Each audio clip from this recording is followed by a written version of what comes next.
Well, welcome into ClearView Live. My name is Inman. I'm the student pastor here at ClearView, and I'm joined by Jason Cruz, our senior pastor here. And we're so excited about a new opportunity to connect with you and be able to talk through some certain topics that are honestly kind of fueled a little bit by our sermon series we've started called How Did Jesus, but also just topics that we face in life as believers and different ways for us to be able to navigate some of the challenges that we face. Jason, thanks for joining us today. You sound incredibly professional, Man, like radio. Are you sure you're not radio? I don't know if my job depends on this or what, so I'm trying the best that I can. So, man, I'm excited about this today. It is pretty cool. Yeah, so today, man, we're talking through your title this past Sunday. If you haven't listened to the message, it's available via podcast as well. It was called How Did Jesus Handle Hurry? And so pace of life, just kind of rhythms that life brings and how we find the balance and all of that, kind of our topic today. So just kind of give us a little bit of a recap on how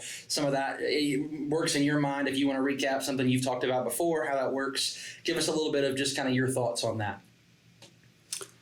Well, this whole thing on how Jesus handled, it's like we called it Jesus on the street, like Jesus himself on the pavement. Yeah, what does that look like? And I just don't know of anything anywhere that is not anybody that doesn't deal with hurry. Yeah. I'm not talking about being busy. I'm talking about like a hurried mind. And truthfully, Graham, this was something that probably started with me, I would say, for whatever reason. It started when I read the book A Life You've Always Wanted by John Ortberg, who's one of my favorite authors. And I've never met John, but he wrote on this topic, and every time I've written several books, and every time I read Ortberg, I realize I really shouldn't write books because I can't write like that. It is. But he wrote this book called The Life You've Always Wanted, and I probably read it in 2000, 2001, 2002, somewhere in there in the early 2000s. Because I was really convicted. You were, yeah. I know, and I was really convicted, and here's why. I was convicted because it wasn't driving fast that was my problem. It wasn't that I was in a hurry. It wasn't. I had a hurried mind. I had a hurried soul. Yes, I was, and because there was a line in that just honestly hurt my feelings. And he said, when you are in a hurry, you're never fully present anywhere. And I was like, oh my stars, because I found myself even in meetings going, I had this internal thing. I got to go. Yeah. And then I thought, go where? And so Jesus, we started with this, how did Jesus, because there's something about Jesus that I've noticed in the Gospels, just that he had a different rhythm. I'm fascinated by his inability or his ability to not feel pressure, to be in the moment, to just be relaxed. People just didn't dictate life to him. He's like, I'm not. Whoa, I'm in my lane. Yeah. And so it's a big deal to me. It's something that I work on a lot, to be honest. Yeah. So as we're looking through kind of the challenges, because we can't shut culture off, right? Nope. We just can't. It's just every time you look up, there's more and more, and you're challenged to be a part of more and to commit to more and to be present in all these different areas. And if you're a real winner, you got to have like 87 action items today because that's what winners do. Right. You got to check everything else off. Yeah. And so for you, what I'm going to challenge you because you got a lot that usually circulates in your mind. So just some bite-sized practical steps to attack that I guess the propensity to hurry, the tendency. So like, what do I do? Yeah, like what are some things for you? Because you noticed when you read Ortberg that there was something within you. So it was already there. I was already doing it, and it was already a problem. Right. And so how do you take Jason Cruz, the person, take and attack that tendency or just, I guess, bent towards hurry? Yeah. First of all, I would say if you didn't, Graham referenced it. If you didn't listen to that sermon, the last thing I'm not trying to get you to listen to my preaching. I promise I'm not. But if you do have an iPhone on if you go to the podcast app, or if you can go to Spotify on our website, you can watch a video. But it's interesting. I tell you what's fascinating. every time I bring up the soul, you have a soul. It's your mind, your heart, your will, your emotions. You have a soul. Your soul doesn't go to heaven. Your soul is not the eternal part of you. You know why? Because emotions don't go to heaven. Emotions don't go to heaven. Dogs do. Yeah, some people say, in the book of Graham. But your spirit goes to heaven, but your soul is your mind, your heart, your will. And my mind, my heart, my will was hurried. Yeah. And I knew it. I'm hyper on top of that. And I know I'm hyper. And so I could give you several, several steps that I took. I could, and you can buy them for $1 a piece and I'll sell them to you. Yeah. But all I can say is these worked for me. Okay. And the first I would say actually is a different way of thinking. And here's what I would say. You have to be willing to be different. Mm. And as easy as that sounds, I promise you, if you do not take control of your soul, somebody will, or something else will. And I had to learn that my day was mine, my calendar was mine, all of that, email, all those things, that was mine, and I could do with it what I wanted. And so I had to learn to be different because the whole world, you said it, the whole world's forcing you into its lane. Yeah. And that lane is Mach 7. Right. And so I had to go, no. So one of the first things that I did, one of the first, I would say, lifestyle changes, other than just being willing to be different, I would say one of the first things that I did, this is really insane, except for the people that actually know me like you and Dylan and others, is I started walking slower. Oh, boy, do you. Man, I do. I'm telling you, you do. I do. Yeah, you've noticed. Yeah, oh yeah. Yeah, I noticed you walk 3 or 4 steps ahead of me most of the time. I have to slow down. I'm like, oh wait, we're not going that fast today. Yeah. And that's hard. If I see you walking quick, I better walk quick with you. Something's going on. Yes. Yeah, and I that's hard. Yeah. And you know where it's counterintuitive. It's counterintuitive. It's so far from what feels natural or feels expected. It drives Michelle crazy. Yeah. Because when we go somewhere, she's like, come on. They're going to close I'm before we get in this restaurant. The ride is still open. Exactly. There's a line right there, Exactly. But I made you know where that came from? It came from, I think the first thing that I ever noticed about myself was I would get out of my vehicle, get out of my truck, and I would sprint into Kroger. Gone. Yeah. I'd sprint into Academy. I'd sprint into whatever. And I'm like, why am I doing this? Who is waiting on me? Yeah, exactly. Yeah, and it bothered me. And I found myself hyped up, and so I began to walk slower. And I will tell you this, no kidding, walking slower, which also became driving slower, which you've commented on too. Yeah. I think the word was grandpa. I'm only 47, but I found. You only drive 47 miles an hour. That's tops. But what I did find, complete and utter life-changing move. When I began to walk slower, I began to notice things. I began to hear people. I began to see people. People weren't an obstacle. The greeter at Walmart had a name and a face. And I began to see things, and I tell you when it was at its worst, when I was really dealing with a lot. I remember one time I was in a parking lot at a coffee shop, and the Holy Spirit just spoke to me. And I looked up at the sky, and I noticed that it was partly sunny.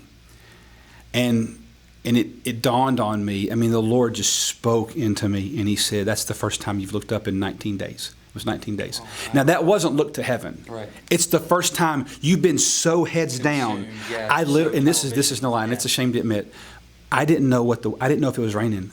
I didn't know if it was sunny. I was so intense every day. I literally couldn't. I was in a fog. Wow. And so when I began to walk slower and drive slower, it opened up my field of vision.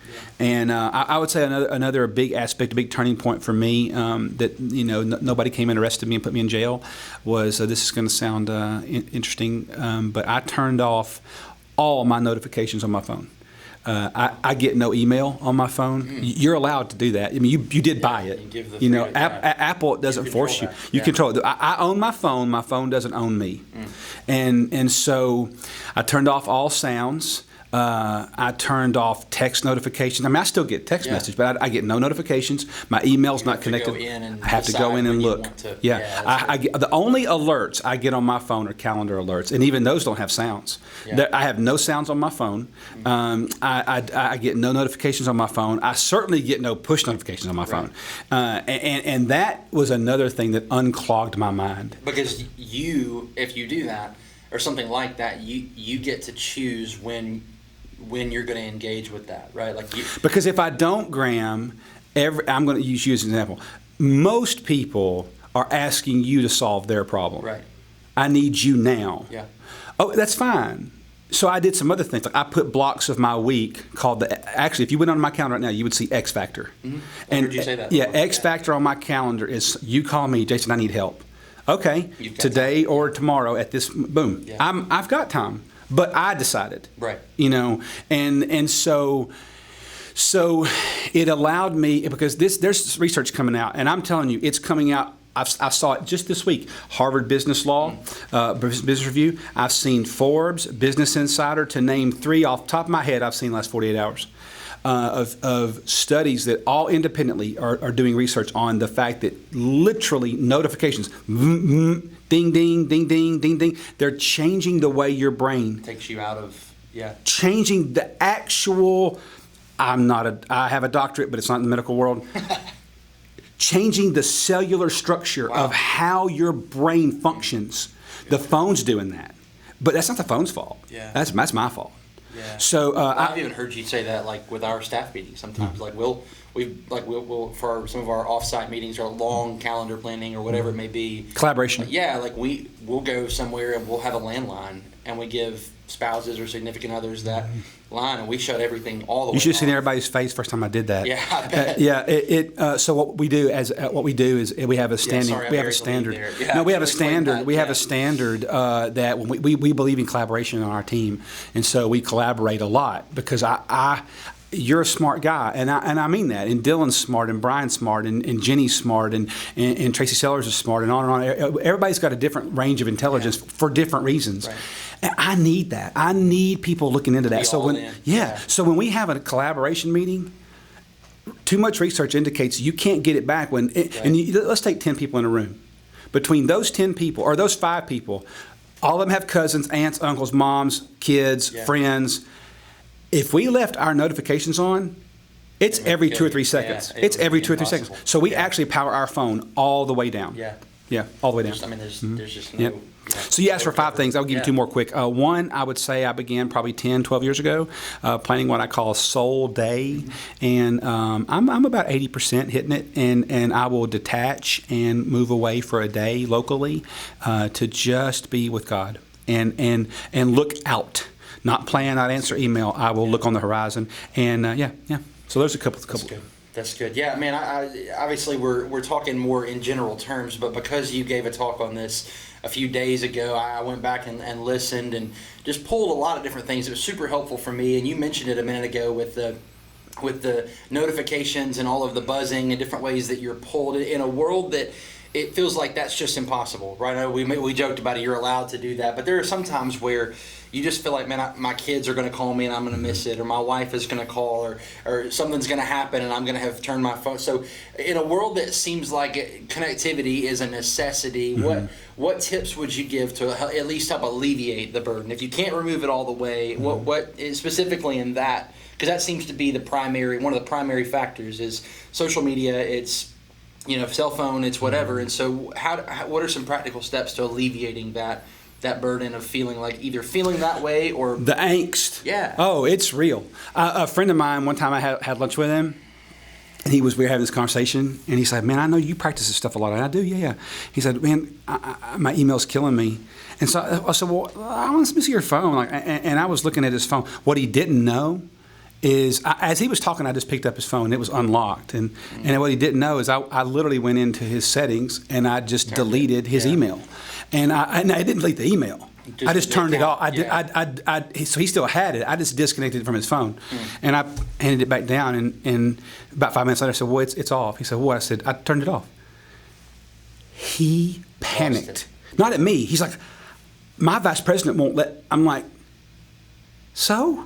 Answer it when you get back. Yeah, you were at lunch right now. He anyway. called Yeah. me an hour later, and he said the ride from there to lunch to his office, he said, by the time I got back to my office, I was so panicked, I didn't know what to do. And I've had many people say that, and I think I think first thing you have to realize is you are connected. Yeah. But connected to who? And that's going to sound very preacherly. No, but Jesus had a line with the Father that mattered to him more than his line to you. Yeah. And so I can if I'm connected to you, I may not be connected to God. Mm-hmm. But what you need from me as a friend, as a brother, not even as a pastor, what you need from me as a friend, you need me to be more connected with God than I am to you. That's true. And so what I need to do is realize I am connected, but so I'll get on social media from time to time on my iPad. Just not on my phone. Yeah. I took it off my phone. You just set little parameters like that. Just set your own boundaries even there. stick to them. I've heard of people that will move it, like Facebook app or whatever, to a different part of their phone because what they'll find is they'll open it and just reflex, just go to it, and they don't know why they're doing we all start watching. They're mindlessly Right. scrolling. And so you have to. So I've heard people talk about that, and they'll move it to where they actually have to go a second step, and it seems trivial, but once they do that, it causes them to think, do I really need to do this right now? Am I wanting to do this, or is this just because I don't have anything else to do? I would encourage you, like I said, be willing to be different. Yeah. And if you can't, it's never going away, so you're going to have to change it. Yeah. So when you mentioned soul days a minute ago and kind of the getting away and resetting your mind and all of that, so a lot of people would take that in some ways to mean I'm just going to go veg out. I'm just going to be lazy. Yeah, Jason's lazy. So you mentioned something in the message when you were talking about Jesus slipping away in Luke 5, which I love that Luke included that bit that he slipped away. It said often. Yeah, and it shows up multiple places. So for you, what is the difference between unplugging and what you said plugging in? Yeah. How does that? What is the difference in just stepping back and then stepping really up? Totally. Well, first of all, the reason that I even require it's I don't ask. There's not much I require our staff. You're going to do this, but our staff. Yeah. But I do require a soul day, and here's why: monthly, because I could promise you could go to your employer right now. I've literally had executives that I've coached up on the soul day. Yeah. I'm talking about high level executives that have come back to me saying revolutionized my work. Yeah. Jeff Bezos, unless he's changed it for a long time, and I think he still does. Every Friday, he takes no appointments. He designates. Wow. He designates. Now they're doing okay. Yeah, it feels that way. Yeah, he can do it. Yeah, they're doing all right. Amazon, but he leaves Fridays to think. Yeah. In effect, he does a soul day once a week. Once a week. Well, what am I not getting stuck on? So right now? actually, my soul day is about the future. I don't veg out. I'm not going listening to the Eagles, and just eating some beef jerky or something. Yeah. No. When I pull away, I'm going with intense intention. That's good. I pull away with intense intention, and I'm like, God, what's coming at me? What do you have for me? And so I really do. The point was Jesus did not pull away to unplug. Jesus pulled away to plug in. Plug in. Yeah. And so Jesus understood, and you mentioned this in the message as well, that he couldn't be depleted in order to function, to fulfill his purpose, his calling. So that feeling of depletion, that feeling of, man, I can't take one more phone call right now. If my phone rings, or if my kid asks for one more thing, or if I have to deal with one more soccer practice, like I'm going to lose it, right? So what are the indicators of depleted resources? How do we know when we're approaching that level of like I'm about to snap? And then what are some easy, like, I ran a fever a little while ago, and there was almost like a quick medicine that just fixed it. It at least gave me immediate relief. Obviously, we know the long-term plans, but what would you say if you feel you're approaching that moment? What is the most valuable piece of advice someone comes to you in that position? They just don't know what else to do or how they can even make it. Yeah, because if people lived inside my head, which would be dangerous, and I would want nobody there. But if they did live inside my head, they would realize that I'm very far from this. Yeah. Like I'm very far. I talk about it a lot because I work on it. Yeah. But I'm a long way from it. But I would say you asked for indicators. Here's a couple that I can tell you for me. One is irritability. When I find myself quietly irritable by people, there's a reason that there is no job, and this is going to set you free for some of you. Jobs don't go to heaven. Aren't you glad? Yeah. Jobs don't go to heaven, but people go to heaven. There's nothing, and that doesn't mean you have to be an extrovert like me or you. We're extroverts. That doesn't mean we have to be. People can be introverted, but God made people. He didn't make processes, and He did not make corporations, and He didn't make jobs. He made people. Good. So when you find yourself getting very irritable with people, something's out of whack. Right. Things that shouldn't bother you but do, and you're just Another thing I would just ask yourself is one of the, and this is hard. Oh, this is awful to say. And it's tough, but I have to admit it is I'm not as fun to be around, and I'm intense. And when I feel the intensity going up, I realize my soul's out of whack. Yeah. That another part is being present in conversations. Yeah. I'll tell you a big one for me is when you find yourself about 60 seconds into a conversation, and then after about 90 seconds, you go, there's a little voice in your head that's going to start saying, you need to move on. You need to move on. Yeah. You need to move on. You got somewhere to be. You really, most of the time, don't. Right. That was something I noticed when I bumped into Graham in the parking lot of, Connors or something. Hey, man, how you doing?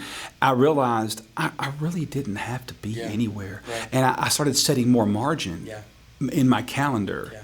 For that. And so those were indicators when I found myself, another thing is just sleep, when you're not sleeping good. Yeah. But at the end of the day, and how do you get out of it? Well, the first thing you do to get out of it is you realize, and I had to do this, I'm telling you, this is brutal, but I'm telling you, I had to blame nobody but me. Yeah.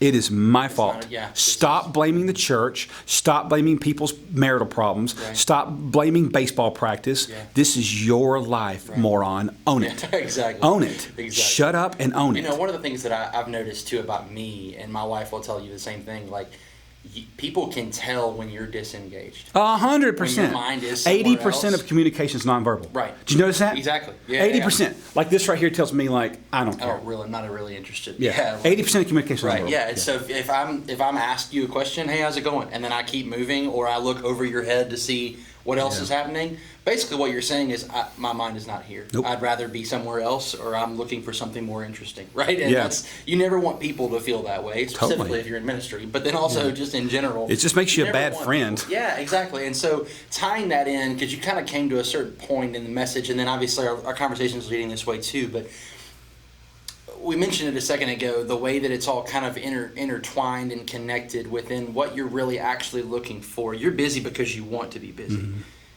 Whether it's a fear of missing out or a fear of, people are going to judge me for doing. Yeah, you chose the life you live. Oftentimes when it comes to the pace you're running at, and so you tied that. You choose it every time. Exactly, and so you tie that into what you call a craving. Mm-hmm. And this craving of whether you're craving attention, you're craving busyness, you're craving success, significance, whatever. And so you made a statement that said craving God eliminates toxic cravings. Mm-hmm. It's super simple, but super profound at the same time. So for me, sometimes it's hard for me to know, maybe for others, to know when a good thing has become a bad thing.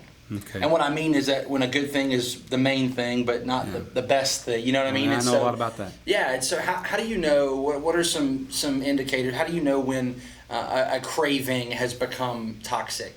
Yeah, well, especially for ministers, we need to be needed. Yeah. We like to be needed. That's good. It's good. It's good job security. So, I think for more than anything, this is the reality when it comes to cravings.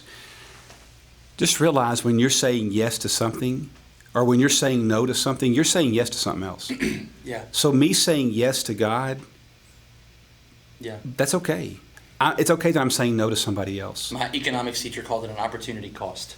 There's no such thing as a free lunch because it costs your time. There's no such thing as a free lunch. Something else you couldn't have done. Yeah, and I think that I think So when we're looking at this whole thing, I heard we could go forever on this, and we could talk about this because this is like a work in progress. I really need one of those big yellow construction signs that says working. Because I mean it. I mean I'm going to probably sound a little bit like some guru.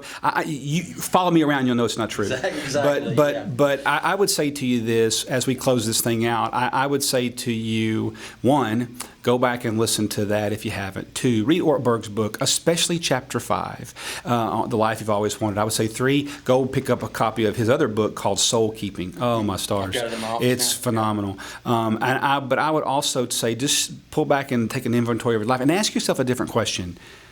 What do I want?